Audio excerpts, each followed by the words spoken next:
ये कहानी सतला गांव की है। इस गांव में रमेश नाम के एक बूढ़े चाचा अपनी पत्नी के साथ रहते थे। उनका कोई बेटा या बेटी नहीं था जो बुढ़ापे में उनका सहारा बन सके, इसीलिए वे खुद मजदूरी करके अपना और अपनी पत्नी का खर्च संभालते थे। रमेश चाचा किशोरीलाल सेठ के सरकारी गोदाम में चावल की बोरियां उठाने का काम करते थे। एक सुबह रमेश चाचा अपने रोज के मजदूरी के काम पर निकल गए। जैसे ही वे गोदाम पहुँचे, रोज की तरह उस दिन भी गोदाम चावल की भारी बोरियों से भरा हुआ था और बिना किसी देरी के रमेश चाचा उन्हें उठाने में लग गए। पूरे दिन कड़ी मेहनत में लगे रहने के कारण समय का पता ही नहीं चलता। काम करते करते कब शाम हो जाती है यह उन्हें पता ही नहीं चलता और अंत में रमेश चाचा थके हारे घर लौट आते हैं। थके हारे चाचा हाथ मुंह धोकर आकर खाट पर आराम करने बैठ जाते हैं। तभी चाचा की पत्नी बिमला उनके लिए गर्मा गर्म फाफड़ा, तीखी चटपटी चटनी और मिर्च लाती है। जी देखिए, मैंने आपके पसंदीदा गर्मा गर्म फाफड़े बनाए हैं। अरे वाह बिमला, आज तुमने गर्मा गर्म फाफड़े बनाए हैं। और ये क्या, वह लाल चटपटी चटनी भी बनाई है। आज तो मजा आ जाएगा खाने में। फिर क्या था, रमेश चाचा दिन भर की थकान भूलकर फाफड़ा खाने लगते हैं। वाह क्या स्वाद है, जी तो करता है बस खाते ही जाऊं। बिमला, कुछ भी कहो, तुम्हारे हाथों में तो जादू है। जी धन्यवाद, पर आप जो दिन भर इतनी मेहनत करते हो उसके सामने तो कुछ नहीं है ये। अगली सुबह हो जाती है। रमेश चाचा फिर से अपने काम पर निकल पड़ते हैं। आज रमेश चाचा को अपनी पगार मिलने वाली थी। हाँ तो रमेश, ये लो तुम्हारी इस महीने की तनख्वाह। रमेश चाचा पैसे हाथों में लेकर गिनने लगते हैं और उनके हिसाब से ये कम होते हैं। साहब जी ये क्या, ये तो बहुत कम है। यह तो आधी तनख्वाह है। इस महीने तो ज्यादा काम भी किया है। साहब जी कृपा करके पूरी तनख्वाह दीजिए। अरे ओ रमेश, जुबान मत लड़ाओ मुझसे। बड़े साहब के मना करने के बाद भी मैंने तुझे काम पर रखा है और तू मुझसे ही जुबान लड़ाता है। कान खोलकर सुन, तुझे इतनी ही तनख्वाह मिलेगी। अधिकारियों को पता चल गया है तेरे बारे में, इसलिए तू आज से यहाँ काम नहीं कर सकता, समझा? चल निकल अभी। साहब जी आप यह क्या बोल रहे हैं? मुझे थोड़ी कम पगार भी चलेगी, पर ऐसे मुझे काम से मत निकालिए साहब। मेरा कोई बेटा भी नहीं जो हम बूढ़े पति पत्नी को संभाल सके। यह मजदूरी ही एकमात्र सहारा है।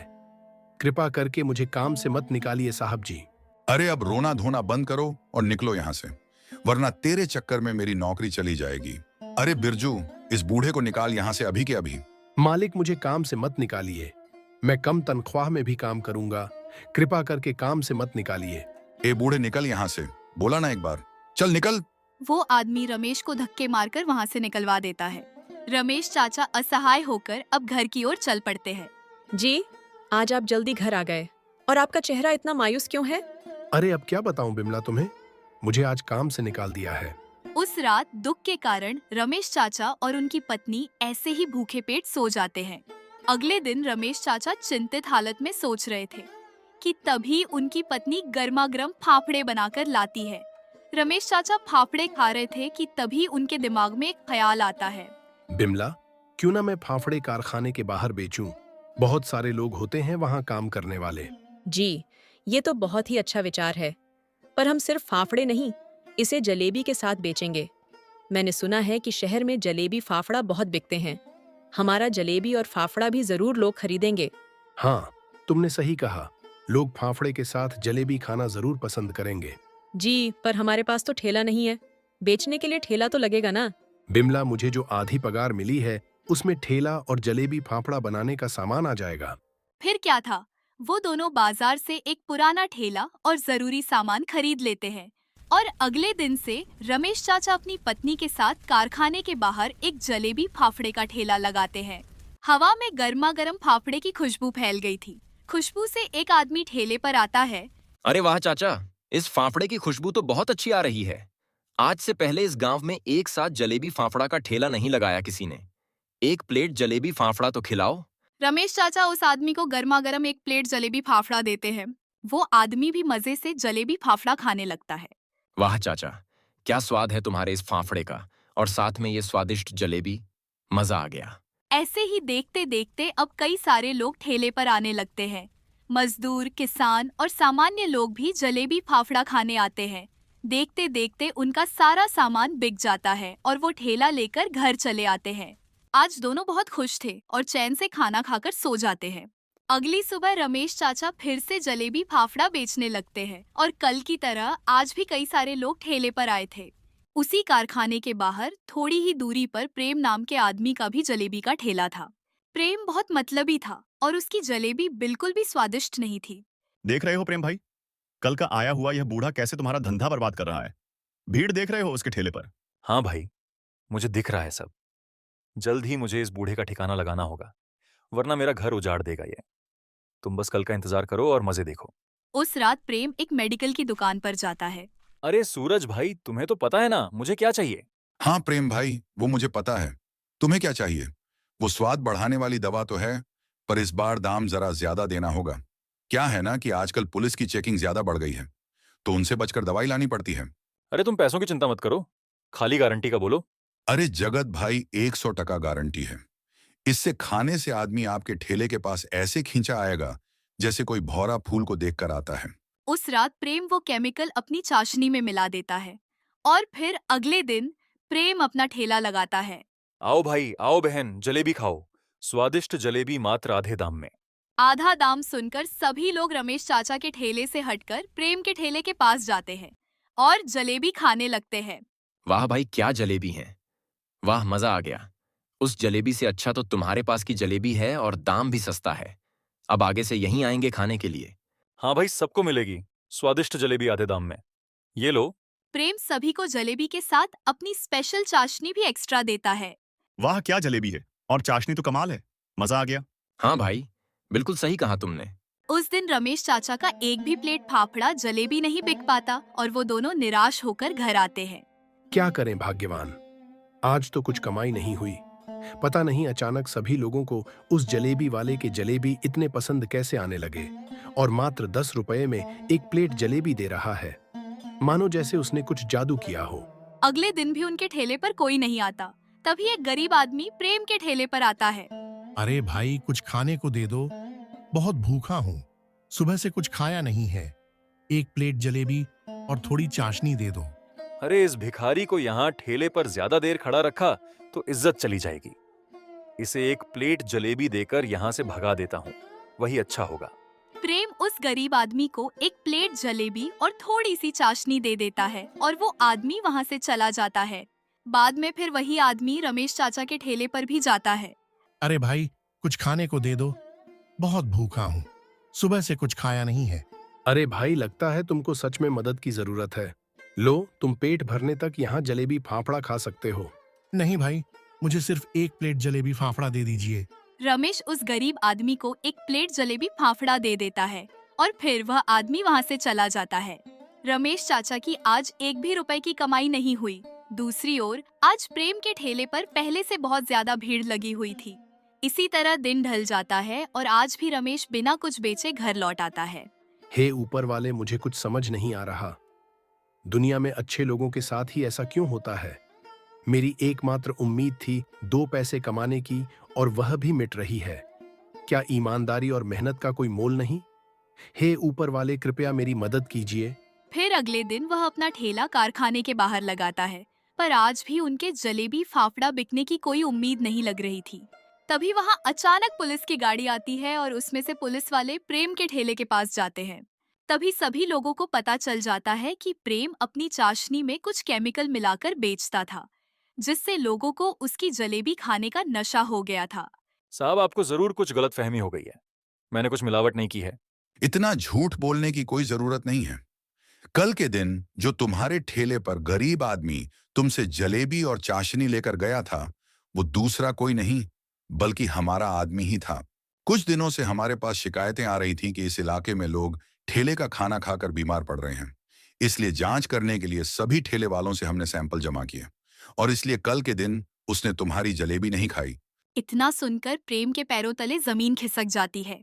अच्छा, तो इतने दिन से यह मिलावटी जलेबी खिला रहा था। तभी मैं सोचूं कि मुझे बार बार इसके जलेबी खाने का मन क्यों कर रहा है। हाँ भाई, तुम सही बोल रहे हो। वो किशन पता है, वो उस दिन से अस्पताल में भर्ती है। उसने आखिरी बार यहीं से जलेबी खाई थी। हमने इस इलाके में सभी ठेलों की जांच की है, पर यहाँ सिर्फ एक ही ठेला है जहां हमें कोई मिलावट नहीं मिली। और वो है रमेश चाचा का जलेबी फाफड़ा का ठेला। हाँ, सही कहा साहब। भाइयों, आज से हम जैसे सभी सिर्फ रमेश चाचा के यहाँ जलेबी फाफड़ा ही खाएंगे। वही असली मेहनत का स्वाद और शुद्धता है।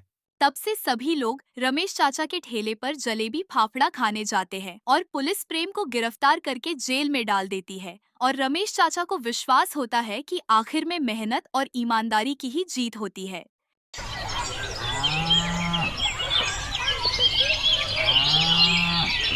बहुत समय पहले की बात है। एक सुंदर पहाड़ी गांव था जिसका नाम था हरिपुर। यह गांव हरियाली से भरा हुआ था, जहां लोग खेतीबाड़ी और जंगल से जुड़ी चीजों पर निर्भर रहते थे। इसी गांव में रामू नाम का एक बूढ़ा लकड़हारा रहता था। रामू के वैसे तो 2 बेटे थे, परंतु दोनों ने शादी के बाद रामू को छोड़ दिया था। अब वो अपनी पत्नी कमला के साथ अपना जीवन गुजार रहा था। रामू, सुनो तो मेरी बात, इतनी सुबह सुबह जंगल मत जाओ। तुम्हारी तबीयत ठीक नहीं है। देखो ना, तुम्हारे हाथ भी कांप रहे हैं और कल रात भर तुम्हें नींद भी नहीं आई थी। इतनी उम्र में तुम इतना काम करोगे तो तुम्हारे लिए अच्छा नहीं होगा। अगर तुम्हें कुछ हो गया तो मैं क्या करूंगी? पिछले हफ्ते भी तुम्हें चक्कर आए थे, याद है ना? कमला, मैं क्या करूं तुम ही बताओ। अगर मैं जंगल नहीं गया, लकड़ियां नहीं काटी, तो तुम्हारे और मेरे खाने के लिए अनाज कहाँ से आएगा? तुम मेरी फिक्र मत करो। मेरी ताकत भले ही कम हो गई हो, परंतु मुझे अपना घर तो चलाना होगा ना। ये झोपड़ी, ये छोटा सा आंगन, इनका खर्च, तुम्हारे मेरे खाने का खर्च, ये भी तो संभालना है। मुझे तो मजबूरी में जाना पड़ता है। पर रामू, ऐसा कब तक चलेगा? सोचो जरा। मैं हर दिन डरती हूँ कि तुम कहीं कमजोरी से जंगल में जाकर बेहोश ना हो जाओ। मैं सोचती थी कि हमारे बेटे बड़े होके बुढ़ापे में हमारा सहारा बनेंगे, लेकिन उन दोनों ने शादी के बाद हमें अकेला छोड़ दिया है। अब बस तुम और मैं हूँ, और तुम्हारी ये खराब सेहत मुझे हर पल डराती है। तुम्हारे पास जंगल जाने के अलावा कोई और रास्ता नहीं है क्या? हाँ कमला, मैं समझ रहा हूँ तुम्हारी भावनाओं को। मैं ये भी जानता हूँ कि हमारे बेटों ने हमें छोड़ दिया है। मैं भी तुम्हारी तरह सोच रहा था कि वो बुढ़ापे में हमारा सहारा बनेंगे और दुख सुख में हमारा साथ देंगे। पर शादी के बाद तो मानो वो हमें जानते ही नहीं है। अब तो उनकी खबर भी नहीं मिलती है, और जैसा उनका बर्ताव है, अब मैं उनके लिए बैठकर रो तो नहीं सकता। अगर मैं आज लकड़ियां बेचने नहीं गया तो कल खाने को कुछ नहीं होगा। इस उम्र में भी मुझे काम करना ही होगा, वरना हमारा सहारा कौन बनेगा? कोई तो नहीं है जो हमारी मदद करे। ठीक है रामू, मैं भी तुम्हारी मजबूरी समझ रही हूँ, पर जंगल जाने से पहले कुछ खा लो। खाली पेट मत जाओ, वरना रास्ते में कहीं चक्कर आ गया तो मैं कहाँ ढूंढने जाऊंगी। अब मैं फटाफट से रोटी बना देती हूँ, थोड़ा इंतजार कर लो। कल की बची सब्जी भी है, उसे गर्म कर देती हूँ। नहीं कमला, वक्त नहीं है। बाजार में देर हुई तो लकड़ियां कौन खरीदेगा? सुबह का वक्त सबसे अच्छा होता है, लोग जल्दी जल्दी सामान लेते हैं। अभी मैं चलता हूँ, शाम को आकर खा लूंगा। मुझे जरा मेरी कुल्हाड़ी लाकर दे दो, और मेरी बिल्कुल भी चिंता मत करना। रामू अपनी कुल्हाड़ी उठाता है और धीमे कदमों से जंगल की ओर चल पड़ता है। कमला उसे जाते हुए चुपचाप देखती है। उसकी आंखों में चिंता साफ साफ दिखाई दे रही थी।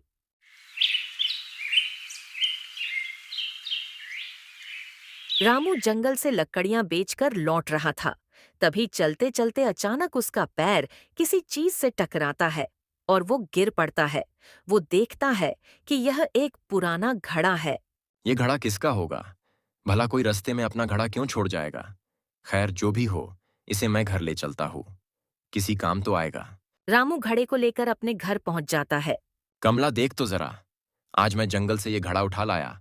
रास्ते में पड़ा था, सोचा घर ले आऊं, किसी काम तो आएगा।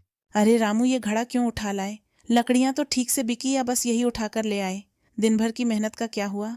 लकड़ियां बिकी तो है, परंतु केवल 30 रुपए ही मिले। बाजार में कोई दाम नहीं देता आजकल। रास्ते में ये घड़ा देखा तो सोचा कुछ काम आ जाएगा। पानी भरने में या कुछ सामान रखने में इस्तेमाल कर लेंगे। हाँ, वैसे तो तुमने सही किया। अपने घर का मटका भी कई जगहों से टूट गया है, जिस कारण पानी भरने में बहुत दिक्कत हो रही थी। ये गंदा जरूर है, पर शायद साफ हो जाए। लाओ, इसे मैं साफ कर देती हूँ। एक काम करो, पानी ला दो पास से, थोड़ा धो दूं तो साफ हो जाएगा। हाँ, साफ कर दो। आज पैरों में बहुत दर्द हो रहा है, दिन भर चलते चलते थक गया। अगर ये घड़ा काम का निकला तो कम से कम एक परेशानी तो कम होगी। कुछ तो अच्छा हो जाए इस घर में। कमला घड़े को पानी से साफ करने लगती है। रामू पास बैठे उसे देख रहा है। तभी अचानक घड़े से हल्का धुआं निकलने लगता है और उस धुएं के बीच से एक मायावी व्यक्ति बाहर निकलता है। सुनो रामू और कमला, तुम दोनों ने मुझे इस घड़े से बाहर बुलाया है। मैं इस घड़े की रखवाली करता हूँ। ये कोई साधारण घड़ा नहीं है, ये एक जादुई घड़ा है। जो भी चीज तुम इसमें डालोगे वो 10 गुना हो जाएगा। अरे ये क्या हो रहा है? आप कौन हो और कहाँ से आए हो? मैंने तो केवल इस घड़े को धोने के लिए इसमें पानी डाला था। ये सब तो मेरे समझ से बाहर है। रामू देखो ना, मुझे तो डर लग रहा है। ये कहीं कोई भूत वूत तो नहीं है? हाँ कमला, ठीक कह रही हो तुम। आप अचानक कहाँ से निकल आए? मुझे तो ये घड़ा जंगल में पड़ा हुआ मिला था। हमने तो सोचा कि बस पानी रखने के काम आएगा। जादुई घड़ा, ये तो पहले कभी सुना भी नहीं। सच बोल रहे हो या हमारा मजाक उड़ा रहे हो?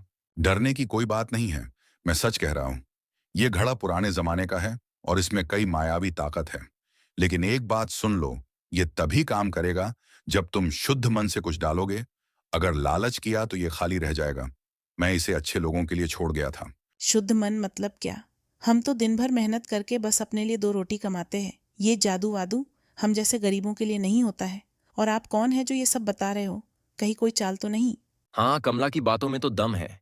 जादुई घड़ा सुनने में तो अच्छा लगता है, पर हमें क्या फायदा?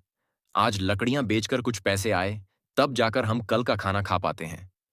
अगर ये घड़ा सच में किसी भी चीज को 10 गुना करता है, तो कुछ डालकर देखे क्या? पर सच बोलिए, इसमें कोई खतरा तो नहीं है? कोई खतरा नहीं है रामू। मैं कोई चालबाज नहीं हूं। ये घड़ा तुम्हारा है क्योंकि इसे तुमने उठाया है। बस इतना याद रखो, इसे इस्तेमाल करते वक्त लालच मत करना। जो चाहिए वो साफ दिल से मांगना, जिससे गरीबों का भला और साथ साथ तुम्हारा भी भला हो सके। चलो, अब मैं जा रहा हूं, इसे तुम आजमा कर देख लो। रामू और कमला को जादुई घड़े की ताकत बताकर घड़े से प्रकट हुआ मायावी फिर से हवा की तरह गायब हो जाता है। ठीक है, यदि ये सच में कोई जादुई घड़ा है तो ये अचानक गायब होने वाली बात कुछ समझ नहीं आई। हम तो बस मेहनत करके कमाते खाते हैं। ये जादू वगैरह से तो हम दूर ही रहते हैं। चलो रामू, इसे आजमा कर देखते हैं। कुछ फल डालकर देखते हैं कुछ होता है या नहीं। मैं अभी जाकर बागान से एक सेब तोड़कर लाती हूँ। हाँ कमला, क्यों नहीं? दिन भर के थकान के बाद अगर ये सच में काम कर गया, तो शायद कल भूखा ना सोना पड़े। एक सेब डालकर देखते हैं। यदि एक का 10 हो गया तो बाजार में बेचकर कुछ पैसे कमा लेंगे। बोलो ठीक है ना? रामू की बात सुनकर कमला भी एक सेब लाकर घड़े में डाल देती है और देखते ही देखते वो एक सेब का 10 सेब हो जाते हैं। कमला, ये देखो, ये तो सच में जादुई घड़ा है। एक सेब डाला था, एक का 10 हो गया है। मैंने तो सोचा भी नहीं था कि ऐसा कुछ हो सकता है। हाँ, उस मायावी ने भी कुछ ऐसा ही कहा था। रामू, इतने फलों का अब हम क्या करेंगे? इस घड़े से तो हम पूरे गांव के लिए खाने पीने का सामान निकाल सकते हैं, पर अगर किसी को इस घड़े के बारे में पता चल गया तो क्या होगा? कुछ नहीं होगा कमला। अब हम इसका इस्तेमाल बुरे दिनों को अच्छे दिनों में बदलने के लिए कर सकते हैं। कल मैं इन्हें बाजार ले जाऊंगा, सस्ते दामों पर बेच दूंगा, तो कम से कम कुछ पैसे तो कमा पाऊंगा। फिर उन पैसों से तेल चावल ले आऊंगा, जिससे घर में कुछ दिन चैन से गुजरे। सच में रामू, अगर ऐसा हुआ तो कितना अच्छा होगा। पिछले हफ्ते तो चावल खत्म हो गए थे, सूखी रोटी खाकर सोए थे। पर मुझे डर लग रहा है। अगर किसी ने पूछा कि इतने फल कहाँ से आए तो क्या कहोगे? लोग बातें बनाएंगे। कोई कुछ नहीं पूछेगा। अगर किसी ने कुछ पूछा भी तो बोल दूंगा, जंगल के अंदर कुछ पेड़ मिले तो उन्हीं से तोड़कर लाया हूं। कौन जाकर देखने वाला है? और वैसे भी ये फल तो सच के है, पर हमें इस घड़े को थोड़ा संभल कर रखना होगा। किसी को भी ये नहीं मिलना चाहिए, वरना कोई इसका गलत इस्तेमाल ना कर ले। ठीक है रामू, जैसा तुम कहो। अगर सच में इन फलों को बेचकर अच्छी कमाई हुई तो तुम्हें भी जंगल जाने से आराम तो मिलेगा। पर अभी के लिए इन्हें ढककर रख दो और चलकर कुछ खा लो।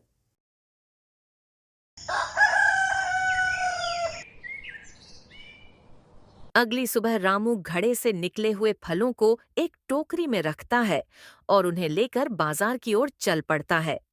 उसकी चाल में अब पहले से ज्यादा आत्मविश्वास है, मानो उसके जीवन में उम्मीद की एक नई किरण जागी हो। आज अगर ये फल अच्छे दामों में बिक गए, तो कम से कम कुछ दिनों के लिए आराम मिलेगा। कमला भी खुश हो जाएगी और मुझे भी थोड़ी राहत मिल जाएगी। बाजार में पहुंचकर रामू फलों को सजाकर बैठ जाता है। फल इतने ताजे और चमकदार दिख रहे थे कि लोग खुद ब खुद खींचे चले आए। बाबा, ये सेब कितने के बेच रहे हो? ज्यादा के नहीं है बेटा, बस 2 रुपए का एक सेब है। क्या 2 रुपए का एक सेब? इतने सस्ते क्यों बाबा? क्या बताऊं बेटा, मैं लोगों से ज्यादा मुनाफा नहीं कमाना चाहता हूँ। मुझे बस इतना चाहिए जिससे मैं भी खुश रहूं और ग्राहक भी खुश रहे। अच्छा, ये तो बहुत अच्छी बात है। ऐसा है तो मुझे 5 सेब दे दो। रामू के सेब इतने सस्ते होने के वजह से कुछ ही देर में उसके सारे सेब बिक जाते हैं। कमला, देखो जरा, आज बाजार में सेब बेचकर बहुत अच्छी कमाई हुई है। मैं जो 50 सेब ले गया था वो तो हाथों हाथ बिक गए और 100 रुपए की कमाई भी हो गई। आज तो ऐसा लग रहा था जैसे सबको सेब खाना बहुत पसंद है। अरे सच में ये तो बहुत अच्छा हुआ। 100 रुपए, इतने दिनों बाद कुछ अच्छी कमाई हुई है। ये सब जादुई घड़े का कमाल है। वरना तो दिन भर जंगल में मेहनत करने के बाद 50 रुपए भी बड़े मुश्किल से मिलते थे। तुम जो सेब ले गए थे सब बिक गए, कुछ नहीं बचा क्या? हाँ कमला, सब बिक गए। लोग पूछ रहे थे कि इतने सस्ते में क्यों बेच रहे हो। मैंने तो कह दिया मुझे ज्यादा मुनाफा नहीं कमाना है, बस इसलिए सस्ते में बेच रहा हूं। सच में कमला, ये घड़ा हमारी किस्मत बदल रहा है। आज अच्छी कमाई हुई इसलिए बाजार से चावल और तेल भी ले आया हूं। रामू हर दिन ऐसे ही करता है। देखते ही देखते कुछ समय बाद उसके पास काफी पैसे जमा हो जाते हैं।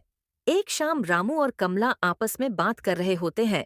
कमला, अब हमारे पास ठीक ठाक पैसे जमा हो गए हैं। फल बेचते बेचते अच्छे खासे पैसे जमा हो चुके हैं। सोच रहा हूं इन पैसों से एक छोटी सी दुकान खोल लूं।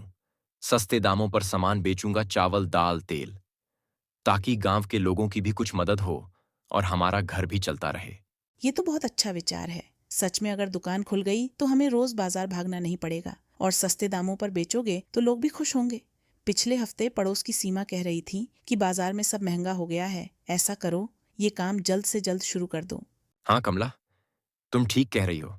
अगर दुकान खुली तो थोड़ा आराम भी मिले। अगर इस जादुई घड़े ने मदद की तो दुकान हमेशा सामान से भरा रहेगा। बस अब एक छोटी सी जमीन ढूंढनी पड़ेगी बाजार में। हाँ, जगह तो मिल जाएगी, पर रामू थोड़ा सावधान रहना, इस घड़े की बात किसी को पता न चल जाए। यदि लोग पूछे कि इतने सस्ते में कैसे बेच रहे हो तो बोल देना होलसेल में माल मिला तो सबके फायदे के लिए सस्ते में बेच रहा हूँ। हाँ कमला, ये बहुत अच्छा बहाना है लोगों को बताने के लिए। बहुत जल्द ही रामू अपनी एक छोटी सी राशन की दुकान खोल लेता है। रामू की छोटी सी दुकान गांव के बाजार के कोने में है, जहां हमेशा गांव वालों की भीड़ लगी ही रहती है, क्योंकि वो राशन का सामान काफी सस्ते में दे रहा था। रामू के दुकान से थोड़ी दूरी पर गोपाल की राशन की दुकान भी थी, परंतु जब से रामू ने अपनी राशन की दुकान खोली है, तब से लगभग गोपाल की दुकान खाली ही रहती है, जिस कारण वो रामू से बहुत चिढ़ा हुआ था। ये क्या हो रहा है? उस रामू के दुकान में ऐसा क्या है जो मेरे दुकान में नहीं है? पहले तो कभी ये लकड़हारा जंगल में लकड़ियां काट काट कर 4 पैसे कमाता था, और अब देखो पूरे गांव वाले उसी के पास से सामान ले रहे हैं। इसकी वजह से मेरी दुकान तो पूरी तरह से सुनी हो चुकी है। आखिर ये रामू अचानक से कहां से आ गया और इतने सस्ते दामों पर सामान कैसे बेच रहा है? पूरे बाजार में चावल 7 रुपए किलो है और ये 3 रुपए किलो बेच रहा है। तेल 8 रुपए का है, ये 4 में बेच रहा है। इतने सस्ते में क्यों बेच रहा है? जरूर इसके पीछे कोई ना कोई राज है, वरना एक समय का गरीब लकड़हारा इतना सारा सामान कहां से लाएगा? कुछ समय पहले तो खाने का मोहताज था और अब देखो लोगों को आधे दाम पर अनाज बांट रहा है। मुझे ये सब समझ नहीं आ रहा। लगता है रात को इसके घर जाना होगा। चुपके से देखूंगा कि ये क्या कर रहा है। अगर कोई चाल है तो मैं उसे जरूर पकड़ लूंगा। मैं इस रामू को अपने से आगे बढ़ने नहीं दे सकता।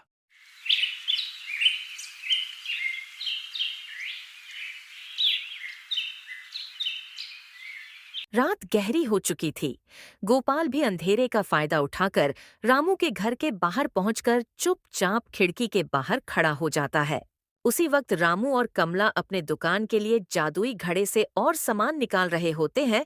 उन दोनों को नहीं पता था कि खिड़की के बाहर से गोपाल उन पर नजर रख रहा है। गोपाल बाहर से जादुई घड़े का जादू देख लेता है। उसके सामने रामू जब घड़े में गेहूं डालता है तो वो घड़े के बाहर कई गुना होकर आता है। ये सब देखकर खिड़की के बाहर खड़ा गोपाल सोचने लगता है, तो ये है इसका राज। ये जादुई घड़े से राशन निकाल निकाल कर लोगों को इतने सस्ते में बेच रहा है। मैं तो सोच रहा था कहीं से सस्ता माल लेकर आ रहा होगा, पर यह मामला तो कुछ और ही है। अब बस इन दोनों को सो जाने दो, मैं ये जादुई घड़ा उठा ले जाऊंगा। कुछ समय बाद जब रामू और कमला सो जाते हैं और गहरी नींद में होते हैं, उस वक्त गोपाल उनके घर में आता है और वो जादुई घड़ा लेकर चुपचाप वहां से निकल जाता है। अब रामू का ये जादुई घड़ा मेरे काम आएगा। इससे मैं इस गांव का सबसे अमीर आदमी बन जाऊंगा। एक काम करता हूँ, अपने जीवन भर की जमा पूंजी सब कुछ इसमें डाल देता हूँ और जितना मिलेगा उसको फिर से इसमें डाल के और कई गुना कर लूंगा और गांव में सभी दुकानों को खरीद लूंगा। गोपाल लालच में पड़कर अपने पास रखे सारे पैसे, सोने चांदी के जेवरात, सब कुछ उस घड़े में डाल देता है। गोपाल सब कुछ घड़े में डालकर उसके बढ़ने का इंतजार कर रहा होता है, पर होता कुछ अलग है। देखते ही देखते कुछ देर में सब कुछ गायब हो जाता है। ये देखकर गोपाल बहुत डर जाता है। ये क्या मजाक है? इसने तो मेरे सारे सामान को ही गायब कर दिया। इस जादुई घड़े ने तो मुझे बर्बाद कर दिया। हरि के यहाँ तो काम कर रहा था, मेरे साथ धोखा क्यों कर रहा है? ये तो बेकार का घड़ा है। गोपाल जादुई घड़े को पटक कर कोसने लगता है। तभी घड़े से फिर से वही धुआं निकलने लगता है और देखते ही देखते वो मायावी फिर से सामने आ जाता है। उसकी आंखें गुस्से से लाल होती हैं। गोपाल, तूने अपनी आंखों से सब कुछ देखा था, फिर भी तुझे कुछ नहीं समझ आया। ये घड़ा सिर्फ उन्हीं की मदद करता है जो सच्चा और मेहनती होता है, और तुमने इसका इस्तेमाल लालच और जलन के लिए किया है। तूने रामू को इतना बढ़ते देख उससे जलन की और उसको बर्बाद करने की कोशिश की, जिस कारण तूने अपनी सारी जमा पूंजी भी खो दी है। मैंने रामू और कमला को साफ साफ कहा था कि ये घड़ा सिर्फ तुम्हारी तभी मदद करेगा जब तक तुम इसका इस्तेमाल बिना लालच के करोगे। तूने अपने लालच के चक्कर में रामू के घर से इसे चुराकर बहुत गलत किया है। मैं तुझे श्राप देता हूं कि तू अब अपनी बाकी की जिंदगी एक बंदर बनकर रहेगा। मायावी के इतना कहते ही गोपाल एक बंदर में बदल जाता है और वो जादुई घड़ा उसके घर से गायब होकर फिर से रामू के घर पहुंच जाता है।